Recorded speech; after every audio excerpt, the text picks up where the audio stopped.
thank you all for coming to our Couch to 5K seminar. I'm Dr. Ted Suzelis, for any of you that don't know who I am. This is the third year that we've done our office's Couch to 5K training program. I just sort of want to tell you a little bit of history about that because I started running about 5 years ago myself. And it was one of these deals where, way back when high school, I was an athlete, played football and was really good and everything. And then once I got to college, too many other things to do to actually get exercise regularly. So I did college and then medical school and then starting a practice and starting a family and things, and just never fit consistent exercise into my routine. And being in natural medicine, I knew that was important, that I always work on all the other aspects of my health, all of those years, but I never got consistent in exercise. And so eventually I got to a point about 5 years ago where I decided I need to do this. And I was never a runner, but I thought 5K sounds interesting. So I decided, actually at the time I had an office manager who was sort of at the same crossroads. She needed to start exercising, so we both signed up for this 5K race, and we're going to hold each other to it. Because it's always important, if you're going to do something like that, you have to have somebody else that's going to hold you to it. And so, I trained and did this 5K race, and I thought it was fun, and I really enjoyed it. And then so, in order to keep exercising, over the next year I decided to sign myself up for another 5K every month. That way, I never had an excuse when I didn't want to get up and exercise. I didn't have any excuses, because I'm the kind of person that I don't make a fool out of myself. So I got to put the effort in so I don't make a fool out of myself. So that worked really well for me to get regular, consistent exercise. And then after that first year, I actually sort of got to a point where 5Ks were starting to get a little, well, I wouldn't say necessarily boring, but it was a thing where I wasn't getting better. So either A, I needed to do an awful lot of cross-training and other types of exercises so I could build up my strength and endurance and get times better so that I didn't lose interest. Or what I actually did was decided, I'm going to sign up for a half marathon. So instead of doing 3.1 miles, scheduled for a race, that was 13.1 miles. And so that, I trained for that and completed it, and that was a real big, neat experience. And so since then, I've actually done, I think, 3 or 4 half marathons, and about a year and a half ago, I actually did a full marathon too. So the whole 26.2 miles.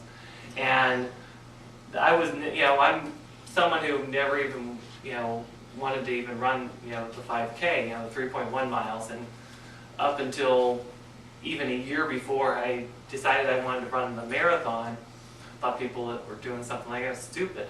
I didn't understand why anybody would want to do that, or didn't think there was any possibility that I could do that.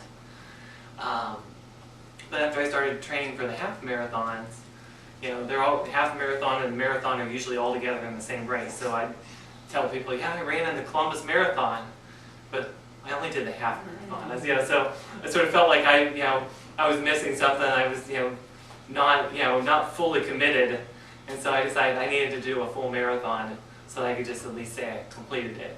Now, didn't do very good in that full marathon, although I have 2 little kids at home, and my wife won't let me train for another full marathon for quite a while, so until the kids get a little bit older. So it'll be a few more years before I can actually get a time that I'm actually not ashamed to tell people. But part of my point of telling this is that, running, has really been a good way for me to keep with exercise, regular exercise. Not because I necessarily love the act of running.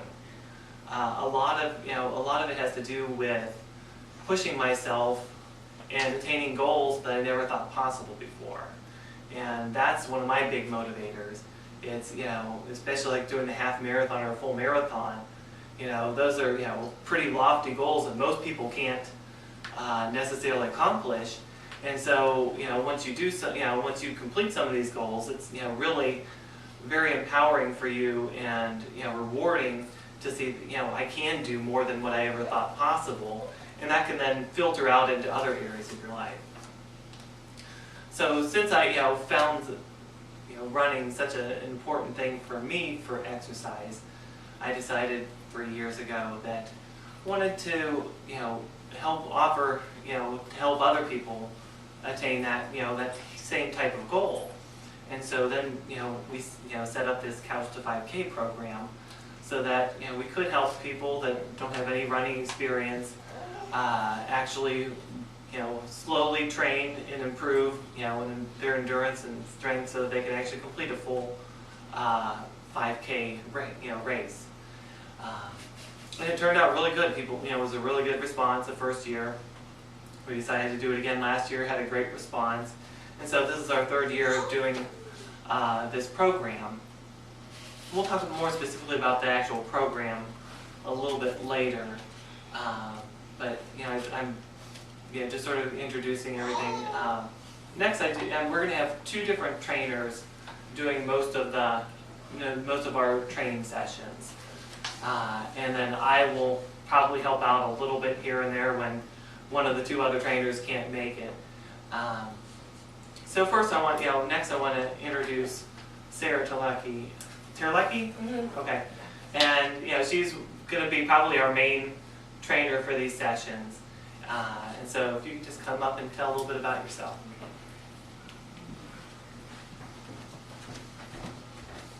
I'm really excited to meet all of you, to be a part of this program. When I was 12, my father first inspired me to just get onto the track and run. I was a ballet dancer growing up, but running seemed weird to me, just doing the dance movement. But it was the Peace Race downtown, Youngstown, and just training for that was really hard. It was fall and it was starting to get very cold and everything. But so that happened a long time ago, and then I kind of put running aside until I was an adult, and my father passed away, and I was like, I'm gonna do another race. So that to me was a goal to work toward. Over the years, I've got certified as a Pilates instructor, as a yoga instructor, and I developed in that a real connection to my mind and my body, and understanding how when you work towards something, you can really move into like a new level, into your life and in perspective. So fitness has been a way for me to heal, and now that I'm an instructor, I really like to encourage others to bring it to another level. It makes your life so just more full, and it's something I go to help myself and to help others feel better, So I am here to encourage all of you guys and to work through that process of running. And I was certified in group fitness through the YMCA here, and they've trained me, the interval training, to work through to develop a running system. So it's actually pretty neat, and it takes it in baby steps, and I found that to be really exciting. So I'm really excited to work with you guys, and I feel that I have learned some tools that would really inspire you guys to see this as an opportunity of growth in your life. So it's not just like, oh my gosh, I'm going to run this huge race, but it's a time for us to grow, you know what I mean? And we're all here together, and I'm so thankful that you brought this together. So I'm really excited to meet all of you guys and work with you. Yeah? Okay, thanks. All right, and then our other instructor, her name is Stephanie Yon, and she unfortunately couldn't make it here tonight because of a scheduling conflict. She has 3 young kids, and I think her husband was going to be out of town, so she didn't have somebody to watch the kids tonight. But she's actually, Stephanie is actually, she's a running coach. She's a cross-country coach at Lowellville schools. But along with that, she's a certified running instructor. She does private, running instructing for different individuals at a higher level too. But she's also teaches silver sneakers classes and Zumba and other types of fitness classes, and she's also she's a very avid runner and frequently runs marathons. I think she's training for another one in June, or I think June. So I think between the two instructors we have this year, I think it's going to be really beneficial for all of you to really get a couple of different perspectives. Sarah is definitely going to be very good. Anybody has to help with stretching and things on that because of the yoga experience, to help if anybody's starting to get some injuries. But also obviously she's has a bit of running experience on her own. And then Stephanie, I think, will also give us a little bit different perspective on the running and be able to help people a little more specifically on their form and just other aspects too. So I think it's going to pull together to be a real nice combination. So I also wanted to just really talk about some basics about running and things that we have to be aware of about. And that's where a lot of the handout comes in. There was an interesting study done a couple of years ago in the Netherlands. So it was a 35-year-long study looking at 20,000 runners, people. I don't think they weren't all runners, half of them were runners. And they saw that there was a 44% drop in the risk of death in male and female runners versus other people, to the point where they were able to extrapolate that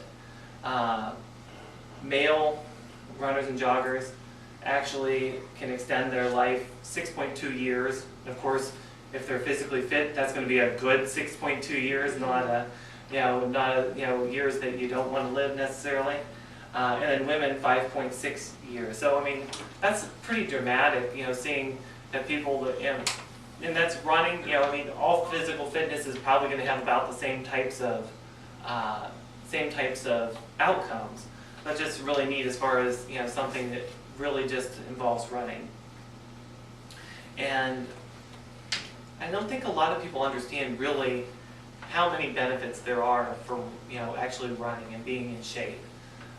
And when you look at medical literature, it's across the books, you see all kinds of different things that exercise benefits. It helps people sleep better at night, helps people deal with stress, reduces depression, can actually help improve outcomes for cancer patients.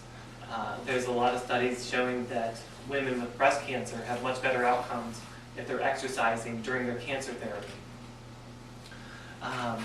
But it can also help bone density. So when we're getting older and worried about having osteoporosis, exercise like running can help to build the bones. Helps your immune system, your heart. Helps exercise can help either fight off or help to as a part of other therapies to reverse diabetes. So there's a lot of different benefits that people get from running and exercise in general. So I'm going to talk about a couple of basic things that we have, as somebody that's just starting a running program, things you need to be aware of. And I would say that the first thing that you want to think about is making sure you have good shoes. It's really important that you have a good pair of shoes that are going to cushion your feet and going to work with your body so that you can reduce injuries. Around here, the best place to actually get fitted for a good pair of running shoes is Second Soul at the front of our complex here. And so that's a store that's just for runners, and they have all kinds of running shoes. Their salespeople are good at looking at people and being able to analyze them and how they walk and run to be able to find the best type of shoes to help reduce injuries. In fact, they'll even let you try on shoes and jog around the outside of the building to make sure that those shoes feel good for you, so that you get the right pair of shoes for you. And then one other thing on the lines of shoes is when you're actually out running or jogging or even walking, make sure you double knot your shoes. That sounds really basic and really almost, talking down to you, but it can be really important sometimes. Those shoes will come loose, you don't know it, and if you're jogging, you could trip, or also even if you don't trip, so like for instance, during my first year of running, I was running on the bike trail through Canfield, and I knew my one shoe lace was untied, but I figured that was not a big deal. I want to get to the end of the trail at 2:24, and then I'll stop and tie my shoe. Well, that last quarter of a mile that I had an untied shoe, I was running different to compensate so my shoe didn't fall off and that I didn't trip, and I ended up with an injury that took me about a month to recover from. I actually had an IT band injury on the outside of my leg, and so I actually had a couple of weeks where I couldn't run at all, and then worked back into it, but it took a while to heal. And so, like I said, I'm not talking down to people when we say this. It's just one of those things that you have to be mindful of. The next is hydration. Of course, people know that if you're exercising, you should be drinking, but unfortunately, the Gatorades of the world have led you to believe that if you're doing any kind of exercise, you should be drinking a sports drink to replenish your electrolytes and to help you with that exercise.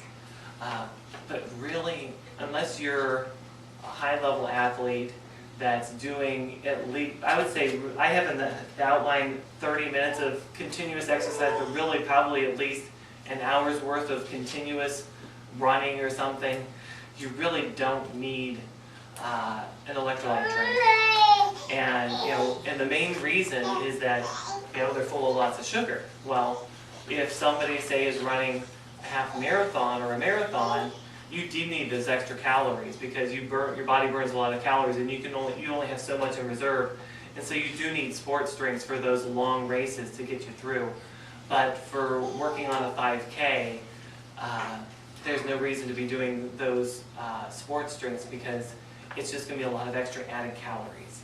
In fact, you drink 16 ounces of that sports drink, and that might actually give you more calories than what you burned off in the exercise to begin with. And so, and that brings me to another point as far as that, exercise, we all know exercise is important. I don't know how many people, weight loss is a goal for, as part of, this. And exercise is very important for weight loss. But it also isn't the only piece of weight loss. And like say for instance, when you're walking or jogging, you can, on average you can expect to burn about 100 calories per mile. So, you know how big one of those little 100 calorie snack packs are. That's not a lot. And so say, you get to the full 5K and you're doing 3 miles, well that's only 300 calories. That's not even a big piece of cake at, one of the fancy restaurants. So I just like people to be aware of that because when you start a new exercise routine and you're really working hard, it's always, we always feel like we need to treat ourselves. So, you might, you had a really good, exercise, you feel good, and so you want to go get an ice cream to celebrate or, do something. You want to be, you want to make sure you don't do that because you'll sabotage all the hard work that you've just done. And so I do, as far as, I do like people, if you're concerned about, the weight loss aspect of this, I'm happy to work with people more specifically on that. But I did put a couple of different little basic outlines here for you, especially, it can be good to do some, actually, calorie counting through some of these online websites, like MyFitnessPal is one I have listed down here. That's a really good one. That you can put all the foods down you're eating, and it'll figure out how many calories you're eating along, and then you can also add in your exercise too. So it can help you to figure out how much you should be eating, and along with the exercise you're burning the calories with to help you to hit your weight loss goals. And so that can be real important for people to keep motivated, and because when you do start exercising, sometimes you get a little extra hungry too. and you have to work on balancing that out so that this good exercise that you're doing to help get healthy and lose weight, you don't sort of sabotage it by eating too much extra and overcompensating for what you're burning. Like I said, small little things we're talking about, but they can make a big difference. And I did have a slide here that talks about running form, and I got a couple of website links that you can look at for videos that are going to talk about that. And of course, that's part of what our coaches are here for, to help with your form. And in the beginning, it's really not as important, to really focus, real specifically on a good running form, because we're just, trying to get moving. But the more you get into it, the more it's good to pay attention to that, because the more efficient your running form is, the faster you're going to be able to run with less effort, but also you're going to be able to reduce injuries, because you're running in a fashion that's not going to allow as many injuries.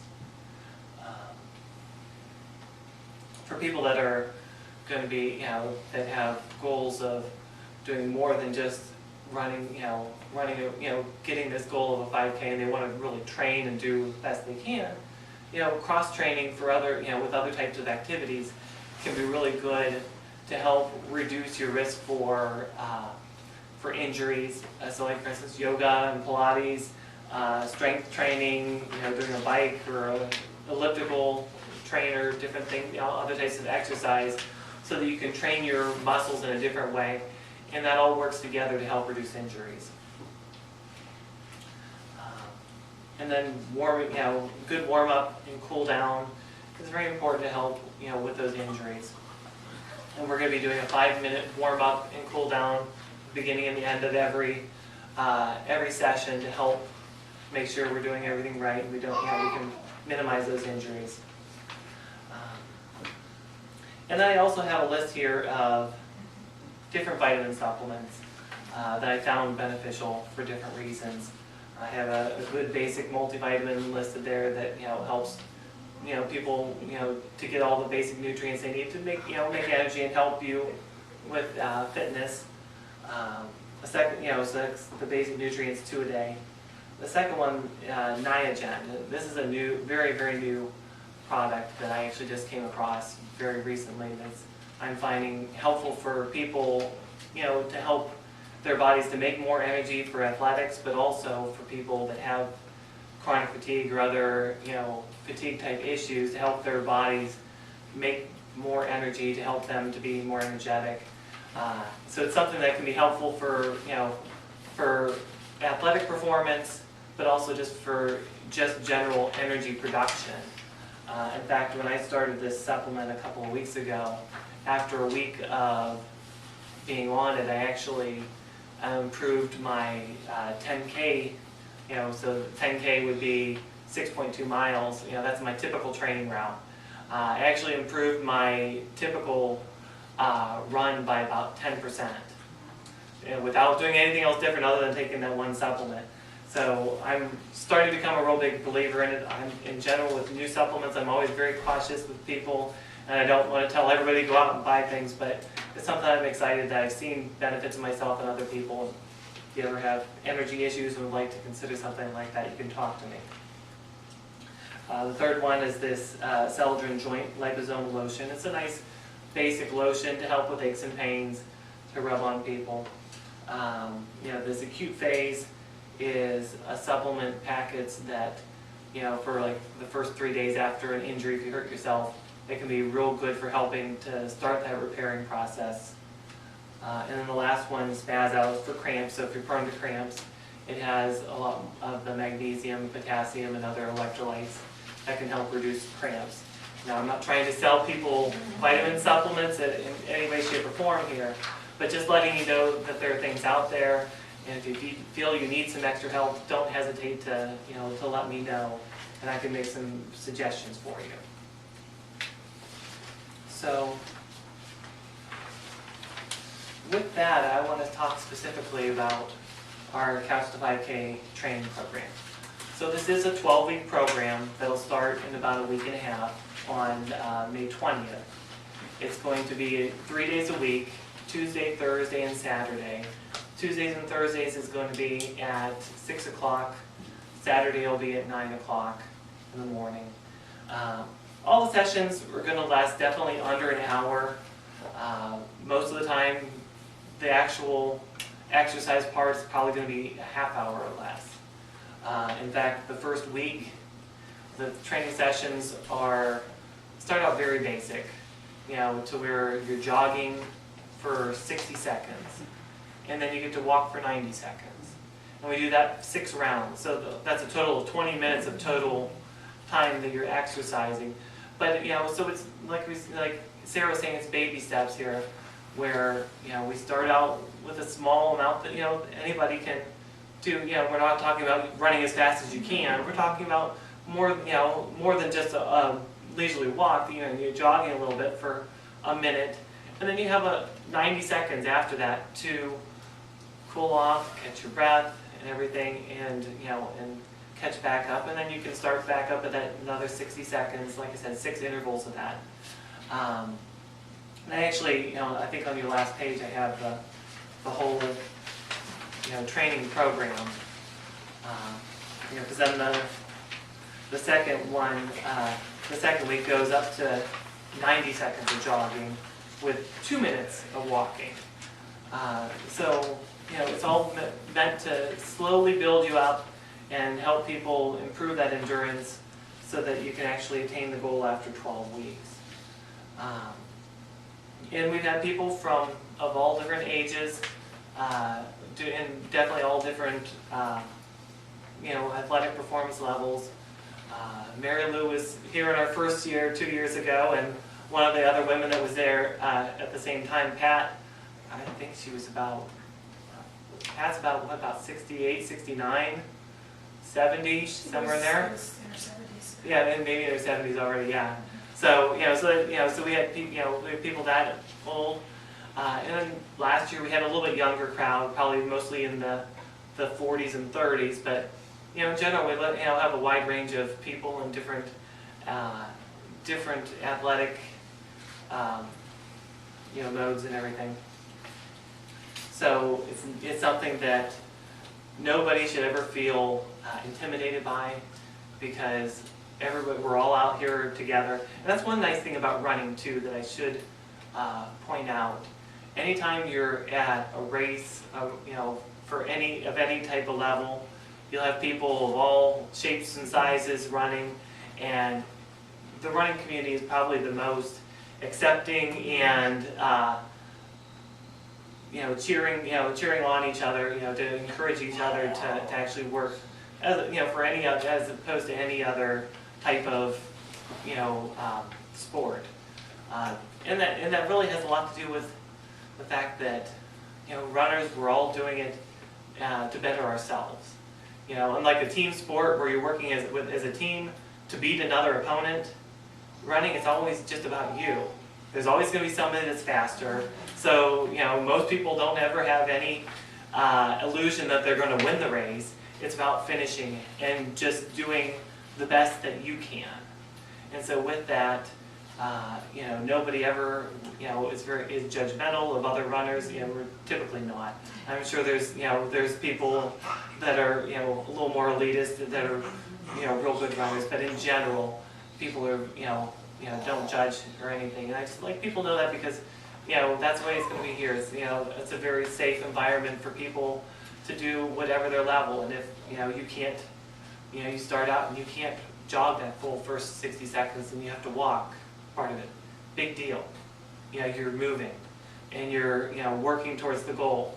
And even if you're somebody that you can't, by the end of it, you can't run the whole time for the full 3.1 miles, you'll still be able to do some running and walking and be able to get to that full distance. So there's no shame in that. It's about it's all about personal goals and bettering yourself so that you can go to a level that you weren't before. And so, like I said, 3 sessions a week. And as far as location, we always start out right in front of the office here around that pond. And, you know, in the middle of an office complex, that doesn't necessarily sound real enticing, but it's a nice distance because it allows the trainer to be able to keep an eye on every single person at different levels, so people can't get too far away from the trainer, where if somebody's having a problem, they can be there right away and spot, you know, everything that's going on. And that's real important. And then once everybody gets a lot more comfortable and, you know, and is doing better, then we like to move out to Mill Creek. And usually one of the big determinants there is that it starts getting warm and then people want to get into the shade. And so, you know, going onto the trail there in Mill Creek Park is a real nice place. And with that, we have walkie-talkies too that we, you know, keep, you know, we have everybody set up with so that you can, you know, you can communicate with the trainer and everyone can be safe and know what's going on. So with that, any questions? If, like, the weather doesn't matter, you still show up.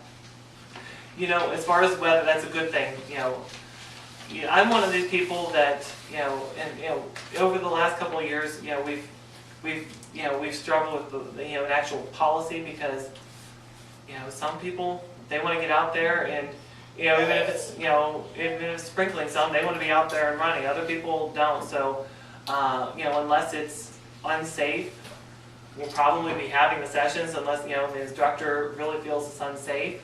You know, if you in particular feel that that's not my cup of tea, that it's, you know, the weather isn't what I want, well, that's okay. And that's, you know, in general with these. You know, this is 3 times a week. We can't expect that everybody's going to be able to make every session, but what we do want is if you do, you know, you do have to miss a session, that, you know, you make it up at home. You know what you're supposed to do. You have the whole plan, and so then you can just do stuff at home so that you don't get behind. Yes?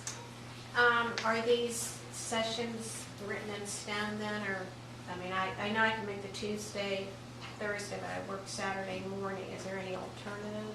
Or just what you're saying about just right. going around? Yeah, yeah. You know, I mean, you know, that Saturday morning is, you know, something that usually works well for most people, so it's hard for us to switch that. But then with that, you know, as far as the cost of the whole thing, you know, it's $90 for the 12 weeks, which when you break that down, it's $2.50 a session. And Sarah can attest that I'm sure her yoga sessions are much, much, much more expensive than that per person, and any fitness class is. But because we're doing a group thing together, you know, we can make it a lot less expensive. So even if you're only getting 2 out of the 3 a week and you make up the other one on your own, you know, it's still a fairly good, you know, financial deal. And it, you know, the rest of the time you're out there with everyone else, you know, you can, you know, make up for it. Other questions?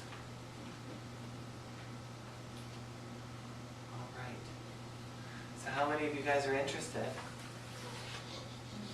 Good, good, good. So,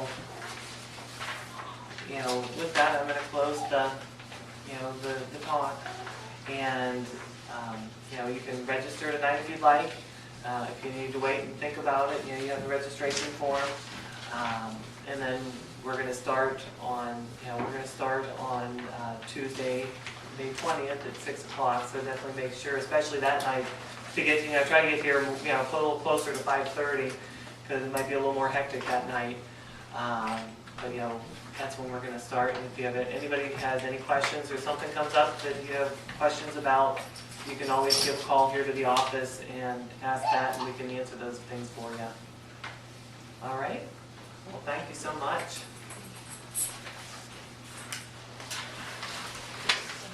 You're welcome.